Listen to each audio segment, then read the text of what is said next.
Несмотря на жаркую погоду, на землях ГУПа Нестерская с самого утра идет уборка озимых, собирают ячмень. В этом году, как говорят аграрии, урожай выдался намного лучше, чем в предыдущие года. Озимый ячмень предстоит убрать на площади более 200 гектаров. Средняя урожайность в этом году 27 центнеров с гектара. Обильные дожди, по словам аграриев, способствовали хорошему росту ячменя. На полях задействовано несколько единиц техники. Сначала комбайн собирает урожай, затем к работе приступает прессоуборочный аппарат. Работает две бригады. Одна бригада за хребтом Троицкий и одна бригада Нестеровский. Работаем с 8 утра до 7, до 6, в зависимости от погодных условий.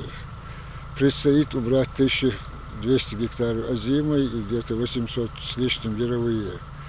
Посеяно 200 гектар озимого ячменя, 500 гектар озимой пшеницы и 500 гектар озимой рапс.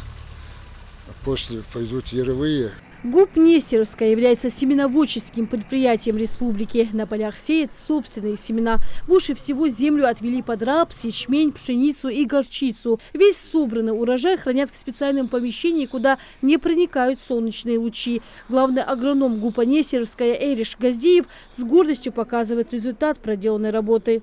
Это ячмень, первая уборка, которую с Нестеровской убрали, засыпали склад. Потихоньку реализуем население, также выдаем рабочим счет зарплаты, как натура оплата. Первая засыпка. И так будем продолжать до конца месяца, наверное, уборку. Еще засыпать склад.